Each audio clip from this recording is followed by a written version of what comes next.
This is episode number 111 of the Homeowner Show. Whether you're DIY or looking to hire, we're here to help you find the best information and options for you and your home. My name is Kevin Hackett, and here with me is Craig Williams. Hello, all of my lovely friends and family out there in the potosphere. Thank you for joining the Homeowner Show. We're glad that you could join us on this very special episode. How you doing, Kev?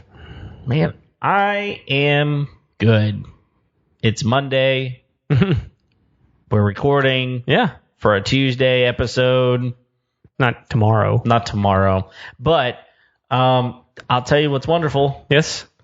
The weather. Oh, dude. It is gorgeous outside. It is so wonderful. So it's football season. I've been outside. It is just, I woke up this morning. It was like in the low 60s. And around here, that's dang near freezing. Here's my favorite part about it dropping below 70, which it was a good, I think it was like 65 degrees this morning. Yeah, it was nice. Oh. So when it drops below 70 here, the wasps literally refuse to move off their nest. Oh. And so you can safely approach the nest and then destroy them. Oh yeah, I know some people that their favorite thing to do is get up and just crumple them up and with their hands. Yes, I've seen people do that. Oh, you're not going to see me do it. No, I'm not doing it either. That's the stupidest thing I've ever seen in my life. Yeah, my favorite method is a lighter and an aerosol. That's my favorite way to do it. I've done that with spider webs before, which is a little more satisfying because it lights all the webbing on fire. It's also more dangerous because it's usually attached to a house. Well, a lot of wasp nests are as well. But you can find one out in the wild every once in a while. Yeah. So. Yep. But what's going on with you, man? Dude, we put a window in today.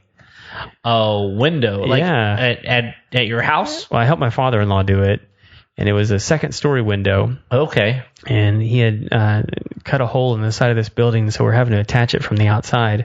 Interesting. And he almost lost it and fell off the ladder. No. He was so close because I was on the inside holding the window in, and he was out there trying to screw it in, and he threw something over his shoulder. When he did, he almost lost his balance. I'm like we just put the window in, so I can't even reach out and grab you. Oh. So I was like, if he falls, do I stand here and go, "Are you okay?" Yeah. Or do I run down and check on him? I don't know, but good thing he did. He just didn't fall. So and it's your father-in-law, so you got a decision to make. Mm-hmm. Do I like him? Right. Do I not like him? I mean, this is a really good way to say, "Hey, I loved him." Yeah. It was a tragic accident. He didn't make it. Sorry. Well, he also reminded me. He goes, you know, Craig, God must really love you. And I said, why is that? And he goes, well, he didn't let me fall off that ladder.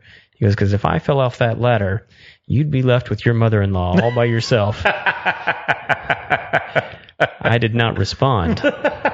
You're a smart man. You're wise beyond your looks. I just told him I was certain he loved me. I just didn't know how much. I think you got a pretty clear picture right there. It's I'll do anything to not leave you. I'll not fall out of this window right now. That's right. That's pretty good. So anyway, we got a cool episode. We're gonna do a threefer on this one. A threefer. That's a first. Yeah. So we've got 3 new tools that Ryobi just dropped a couple weeks ago. Yeah. That went out and snagged, and we're gonna take a peek at them. Now this is a whole new line that Ryobi's come out with, and I think they have 5 tools in total in this new line. Well, yeah, that I think you're right. They've got some that you probably don't even realize they've got, because I'm looking right now and there's a lot more than that. I mean, they have a bunch of tools, but so what we're talking about is the new OnePlus HP Brushless. Yeah, and I think the HP, they've got the impact, the drill, the it's not a sawzall, but it's a what do they call it? Let's see if it says it here. Reciprocating saw. It's a reciprocating saw. It's called something. I don't know. It's like a hacksaw or something like that. Hacksaw. But then they also have like the cutoff tool and then the 90-degree drill. Yeah. But I don't know have they come out with more since then? No, I'm looking here right now. They've got more of the brushless, yes, but not the brushless HP. Yeah, HP is the newest one. Yeah,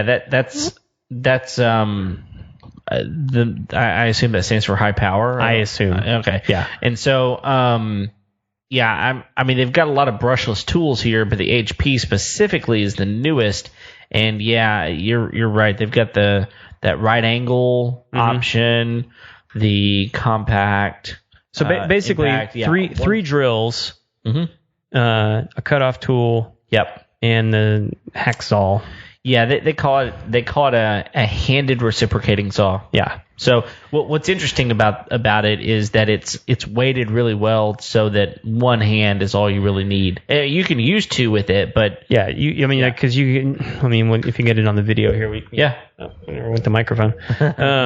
But yeah, so you can hold this bad boy with one hand.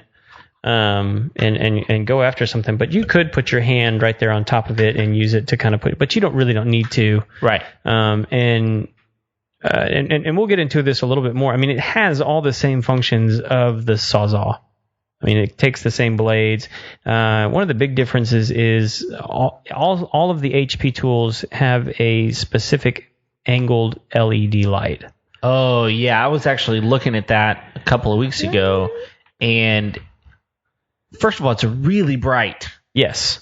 And it is perfectly positioned. Yeah, and on the drills, they're all coming up from the bottom, which doesn't seem intuitive at first until you start using it. And then it's like, oh, like it actually shines light on what you need to see. Yeah. Whereas the other ones, like you could potentially get your finger over it because they're like underneath the actual motor of it. And whatever. So anyway, the three that we've got the reciprocating saw, the HP reciprocating saw, the HP drill, and then the HP compact. Yeah. And did we mention the cutoff tool as one of them? Yes. Okay, I couldn't remember. It's like a mini circular saw. Yeah. I don't think. It doesn't look like it's big enough to cut a 2x4. No, it really, I think what it's probably useful for as much as anything is you can trim. Like you put a little, some trim in there, but it also looks like you put like a grinder tool in there. You could cut like metal with a specific blade and things like that. Okay. Sorry. Yeah. Keep going. No, that's fine. So what they advertise about these is that the big thing is that they're 30% lighter than their standard tools. Okay. I can personally attest to that when it comes to the drill and the impact. The reciprocating saw, it's really, really obvious. I mean, those Sawzalls are massive, and so heavy, and they've got big motors on them. I would say that this is more than 30% less. Yeah, I mean weight. Yeah, it definitely doesn't feel as heavy, and it's the other thing that I really love about it specifically is the way that it is weighted. Mm-hmm. It doesn't. A lot of times it's tool heavy. But this one doesn't feel that way. Like the weight between so a lot of the weight is kind of in front of your hand. Mm-hmm. So by the time you put the battery on it, which is the back of your hand, it just really it weights itself out really well. Yeah, no, it's got a good hand feel to it, and it's more of like a pistol grip. Yeah. Then the other one, you're kind of at like a 90-degree angle when you're pulling the trigger. This one, you're almost perpendicular. Not perpendicular, parallel to where you're cutting when you're pulling the trigger, whereas the other one you are perpendicular when you pull that trigger on the other one. Right. Anyway, but let's kind of go with the drill. The drill has, honestly, it has all the same functions as the big Ryobi Brushless. Yeah. Well, okay. So one question I've got, I'm looking at it right here, and I don't think that you can see it in the camera. It's going to have to be up like by your face. There you go. Yeah. One of the things I'm curious about, my Ryobi drills they have a magnet on them to like, if you want to put like. It does not have a magnet. Nails. Okay. Yeah. That's one of the things I was wondering about. It's got like a place to put like nails and stuff like that. So. And honestly, where the magnet usually would be is where the LED is. I don't know if you can see that right there. Yeah. But when you pull it, you can actually engage the LED. Yep. We can see it. And it stays on once you do that, though. Yeah. So that again, I don't know how huge of an issue that is. I mean, if you're using this tool for like a big job, the magnet's really pretty useless anyway, because you're going to need a pouch, like a place on your tool belt or something to keep all of those. And I usually do that anyway. I've usually got a tool belt where I've got all everything else that I need. Exactly. One of the other big things that I noticed about this one is the chuck on it actually has a more industrial feel than previous models that I've seen on Ryobi. Some of the other Ryobi models actually have like a rubber chuck on it, and this one's all metal. Yeah. And even the adjustment gauge for the drill power on this one actually has a little bit tougher feel on it than previous ones, but it also has like a smooth rotation to it on the adjustment. Yeah. So I've actually got two Ryobi drills. I've got the old blue one, and then I've got the newer one that's the kind of that yellow color, yellowish green. Yeah. But interestingly enough, the chuck on it is completely stuck, and I cannot disengage it. Oh, really? So thankfully, what I've got in there is what's it called? Like a bit receiver? Yes, that thing. Okay. And so I'm able to still use it quite frequently, actually. I can't use it as a drill quite as much unless it's got one of those that's got the head on it. But this one, you're right, the metal, the other ones are both plastic. And I do think that could be one of the reasons it just failed. Yeah. You get plastic parts in there, they're just not going to last as long as the metal parts will. Yeah. So basically with the drill, you've got your lock, your in and out feature on the drill. You've got 22 speeds, variable speed, and then a hammer option, as well as a power differentiation between 1 and 2. Okay. And it's for getting into smaller places. It's a much lighter drill. I haven't seen any power loss. Okay. On this drill, even though it's smaller. And again, that was the whole point of this whole line coming out, is they're like, look, we've got a compact version of our tools that use the same battery, that are just as powerful. And so let's talk about that for a minute. And I do want to come back to the design of this in a minute, but we're using the word brushless here. Are you aware of what that actually means? I have no clue. Okay. I would assume that a lot of people don't. I had to do some research on it myself, because they're marketing this stuff as brushless these days. And so it's a big deal in most tool lines right now. Exactly. Yeah. So they're coming out, hey, it's brushless. So basically, a brushless motor, it adjusts the speed, the torque, kind of the amount of power that it puts out to match whatever task you're doing. So it's almost intuitive. So it knows if you're driving screws into like a lighter material like pine or something like that. Yeah. It knows that it does not have to work as hard to do that. If you're trying to put it into something that's more dense, like maybe drywall or a really nice piece of wood like mahogany or something like that, it uses more power to do that. So the end result winds up being that it manages your battery better. Okay. And so it also manages its own internal systems a little bit better. So you're not straining all the time, and you don't get too much power or too little power. You get the right amount of power for the job that you're working on without having to do a lot of adjustment. So it's a more intuitive type of machine. Okay. So that's what brushless means. Now I do want to go back to the design of that drill. It shocked me because both of my drills are very chuck heavy. Like they got big chucks on them. Yeah. Yeah, and they got like a long nose almost. It's way out in the front of your hand, and because of that, once you put a bit in there or of some sort, you can't get into some tight spaces. Right. A lot of it is back behind your hand, like on top of where like your arm would be, and then the chuck area is not. The nose is not that long. Yeah. I mean, it's just really, really well designed, and you can get in, like you said, tight spaces.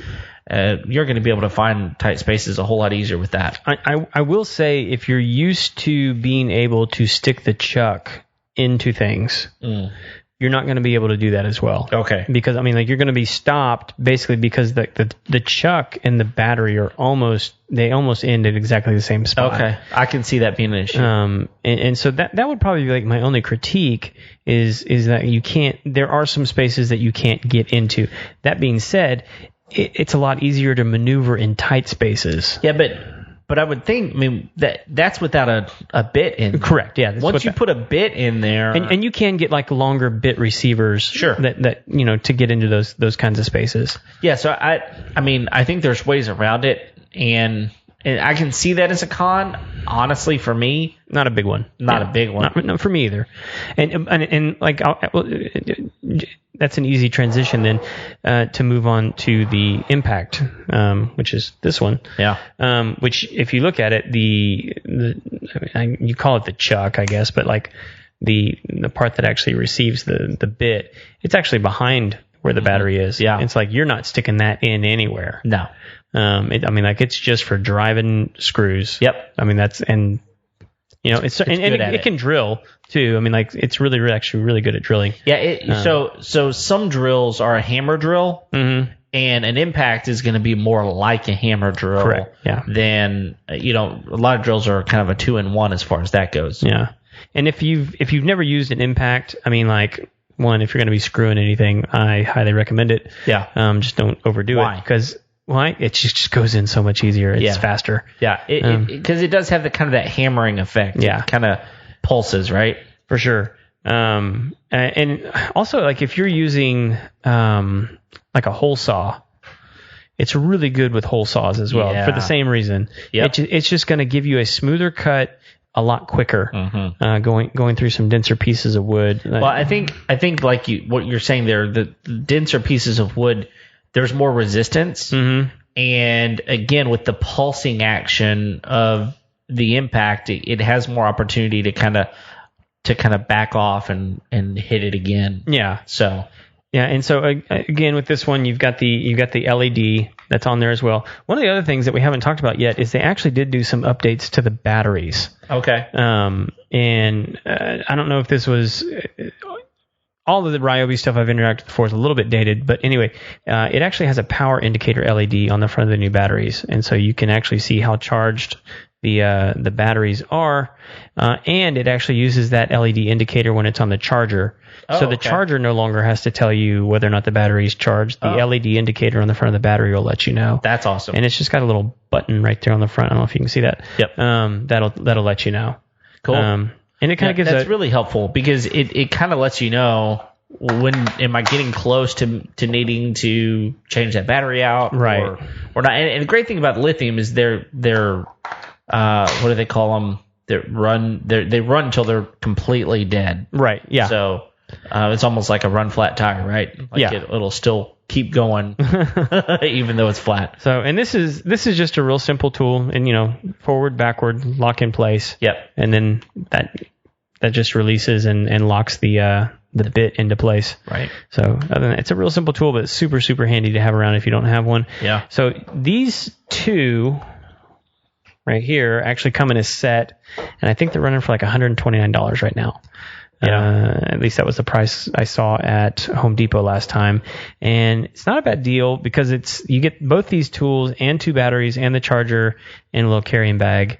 And is that right? $129? Well, that's probably right. I'm actually currently looking at the Ryobi website. Okay. It's more expensive. It shows $179. Okay. But that actually might be. It may.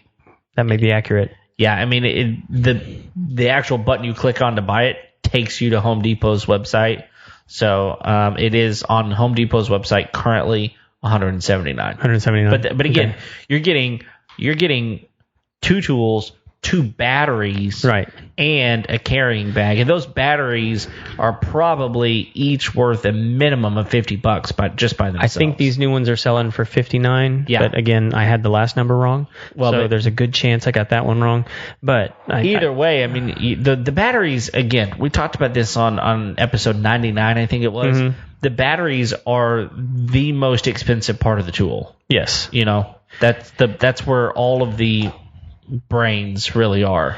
Well, and if you're interested in going this route, 1 with Ryobi, 2 with the HP Brushless, and you just don't have any power tools yet, I definitely recommend getting the drill and the impact as a set. Because because I mean, you're getting 2 good tools, but you're also getting those 2 batteries. Right. And I say that because the 3 other tools that you can get in the HP Brushless series right now do not come with batteries. Oh, okay. And they're each $100 a piece. Yeah. So like just this saw alone with no battery was $100. Okay. So, but you know, you get the battery. But if you're already invested in Ryobi and honestly, to me, this is the tool in the set. Yeah. The other tool, I don't really see the need for that 90-degree angle drill for me. I'm sure there's people out there that are like, are you crazy? I could use that thing all day long. Right. I don't do what you do. Right. But this one right here is by far the most interesting and cool tool because they haven't had a saw like this before ever. Right. And it's just not exactly like it for sure. It's just such a cool. Yeah. It's got a lot of power, y'all. Well, it's got a lot of power, but like it's not throwing my hand off at all. Yeah, okay, so that's actually one of the things we were talking about whenever we were I was testing it a couple of weeks ago, and I went from just holding it in my hand to full throttle, and my hand didn't jerk. It didn't move. Yeah. Which, you know, some people would say, oh, well, it doesn't have a lot of power. Nope. It's just really weighted very, very well. Yeah. So, and that's a huge deal whenever it comes to tools. I mean, the thing that is going to be the dangerous part of a tool like this is if you slip or if you do something with it that it's not intended to do, mm-hmm. and you crush something with it because they're very powerful, having it weighted correctly, it really does make a big difference. Oh yeah. Yeah. I mean, like those older Sawzalls, mm-hmm. I mean, it's kind of like getting on a bull. Yeah. I mean, you pull that trigger and it could go all over the place. Oh, yeah. And, I mean, like those those saw blades are dangerous. It's definitely a rough cut saw. Yeah. You can't cleanly cut through something with a Sawzall. It is something to simply cut something off with. Yeah. With this one, though, the way it's weighted and the smoothness of it, again, it's got that brushless motor, so it's gonna feel what you need. Yeah. You know, if it's cutting through something heavier, it's gonna use more power, and vice versa. So, I think it, like you said, it's kind of a game changer whenever it comes to the way something's designed. I don't think there's another tool in its class that could touch it. Not at this price point. Right. I mean, like Milwaukee makes one. Is it? Yeah, but what kind of? I haven't looked at it, mm-hmm. so someone please show me. It's been around for a while. But is it designed like this one is? As far similar. As so it's weighted. Similar. Okay. Yeah. And I don't know if they had a patent on the design or what, but I mean, like most people don't know that Ryobi and Milwaukee are the same company, so they probably just gave them access. Yeah. But yeah, so Milwaukee's had one for a while, and I think theirs is actually a little bit smaller. Okay. And I'm trying to think if theirs is from the 18 volt or the 12 volt line. I don't remember. I know they have one in the 12 volt line. Okay, so I'm actually looking at it right now, and it is the M18. Okay. And the design is almost identical. Yeah. And again, like you said, same parent company. Yeah. But I mean, you're going to pay a lot more for that Milwaukee one. Oh yeah. This one's $100. Yeah. The Milwaukee one I think is so I'm looking right now. The Milwaukee it's $159, but it shows it comes with a battery. With a battery. So I can't find it. Oh yeah, here tool only. Well, that's weird. Right there, tool only is $159. So either way, it's more expensive. Yeah. Than the Ryobi one is. So, and that doesn't mean that it's not better. It could very well be better. Right. I've seen the one I think I've seen used was actually from the 12-volt line. Okay.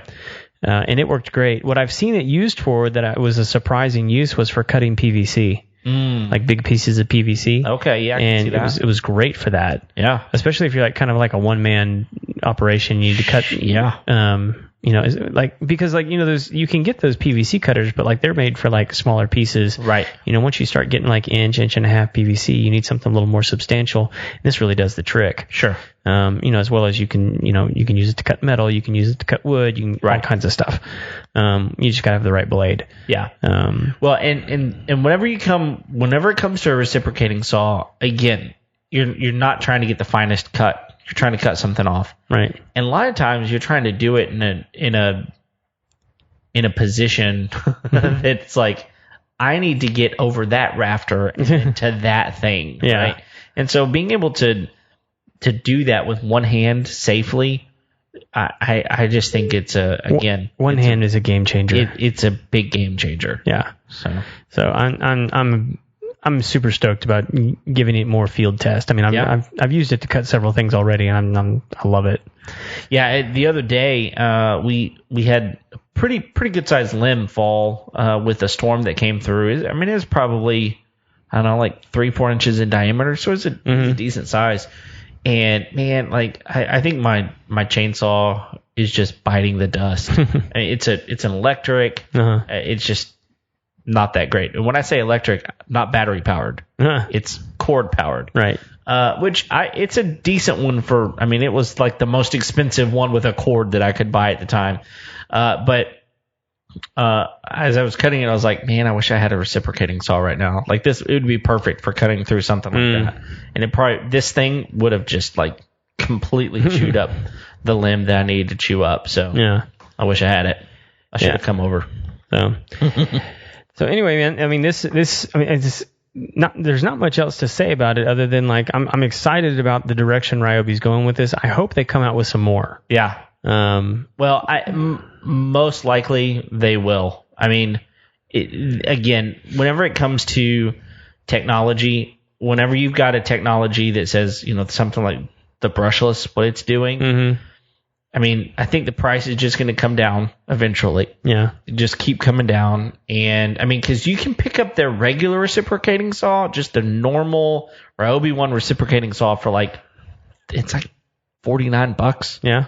Super cheap. Yeah. But it's not even close to what this one does. No. So I think that they're just going to continue developing more and more and more. I mean, once they get that brushless motor into things like a lawnmower, stuff like that. Like, in fact, they've already got it. They've got their lawnmowers, they're brushless. It just makes so much sense. And it's one of the reasons why you can take something that's battery powered and make it more powerful than something that's gas powered. Yeah. So, and more reliable and with less problems down the future, Oh yeah. I mean, like, and if you're, someone who's, trying to be conscientious about emissions and different things like that, I mean, like, well, there you go. Yep.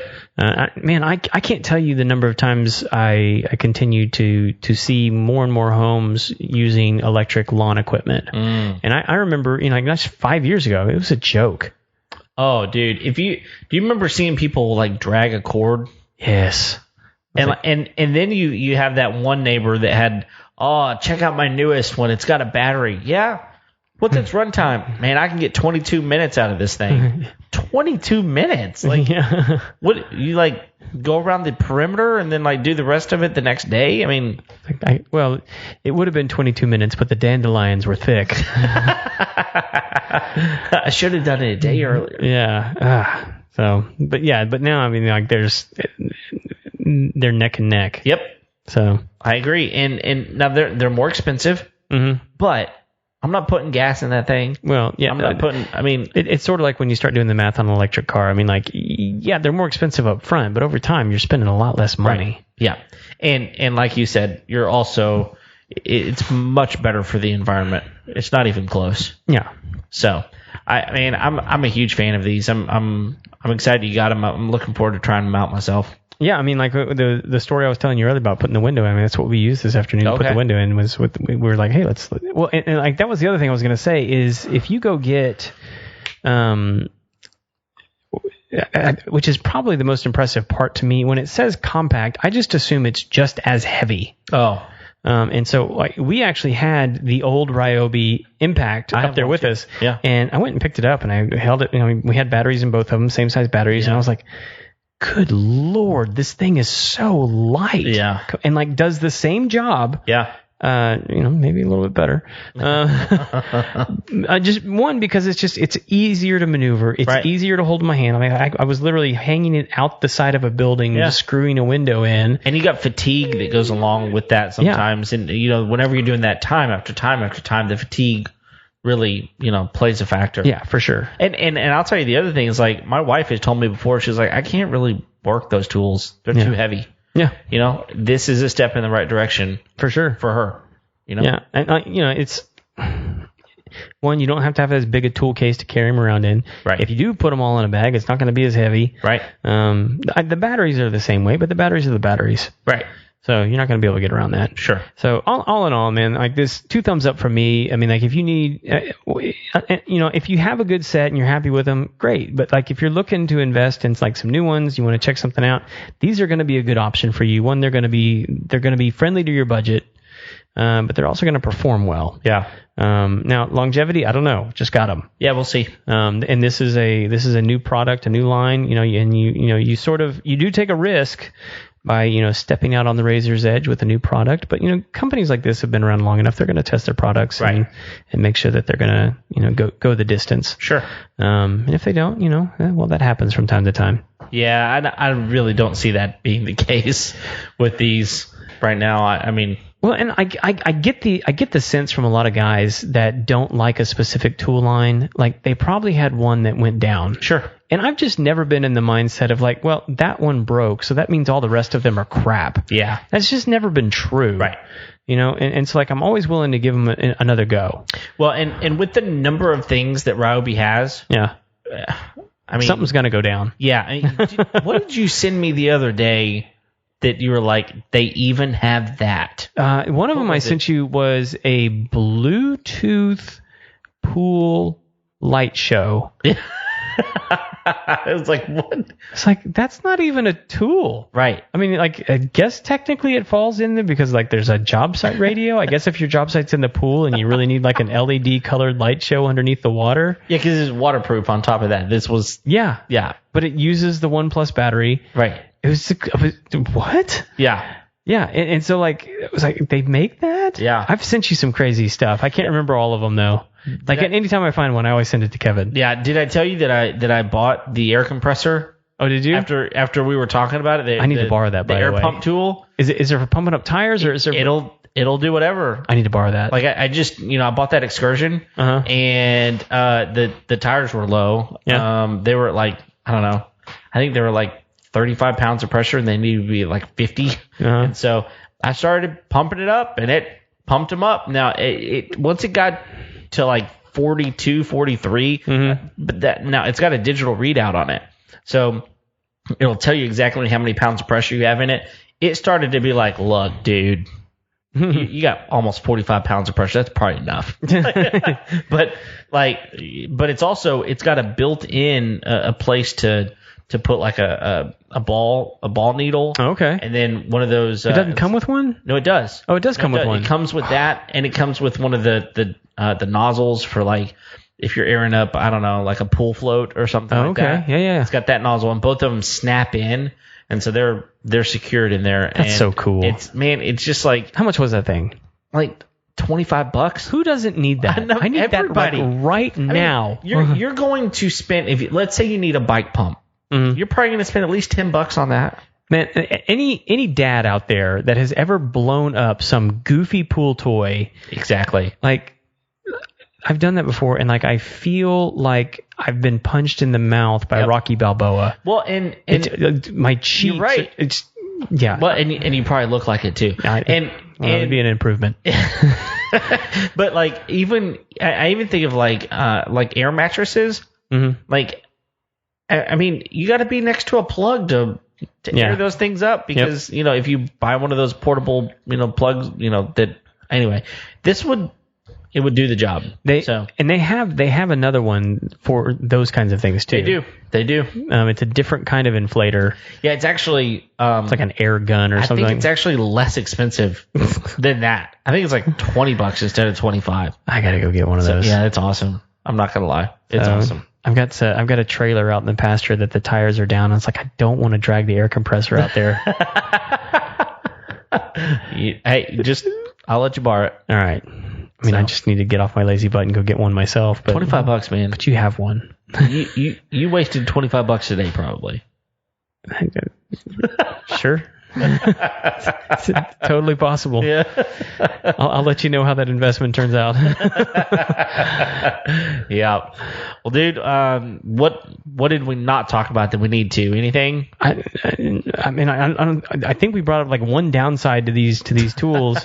And really the only downside to it is they're a little, stubby on the nose end. Right. And honestly, that may be really good. Okay, here's one. If you're really like ham-fisted, like you might inadvertently cover up that LED. Okay. But the number of guys out there that have like that size of a hand, are far and few between, honestly. I don't have massive hands, but my finger's a good ways away from that light. Did you just say far and few between? Yes. Okay. I've always said few and far between. Far and few between. Anyway, I'm just saying. No, I'm there. It's right. Okay. Okay. I've just never said it that way. It's okay. We're from Texas, so we're both right. That's right. Until you provide me with evidence otherwise. And it better be pretty good evidence. It has to be really good evidence. All right, man. Well, listen, thanks for buying this so that we could check it out. Because, of course. Well, I needed it. Yeah, so. you needed it. But so that's good lucky stuff for you guys. Yeah, that's right. That's right. Anything else? And I think that's about it. It's a short episode today, but I think it was good. Hopefully, it's funny these days when we're saying like short episodes, 40 minutes. I know. I know. Well, it's because Mel and Christy took us 2 hours. Yeah. We had to, between them and Takis, 4 episodes that took us 4 hours to do. Kevin, we're just that interesting to talk to. I guess. Yeah. I guess. So we fool a lot of people, which is good. But anyway, on that note, thanks for downloading this episode. Yeah. We're glad, but not you, not you, loyal listener. Yeah, you're not the fool. You're so smart and loving and caring. We're so glad you're here with us. Yeah. But yeah, thanks for downloading. We hope you enjoyed the episode. Feel free to give us a like. Feel free to subscribe. All of those things. Leave us a rating, review. We would love that. And we're here every Tuesday, so thanks for being with us. Until next time, we'll see you later. See you.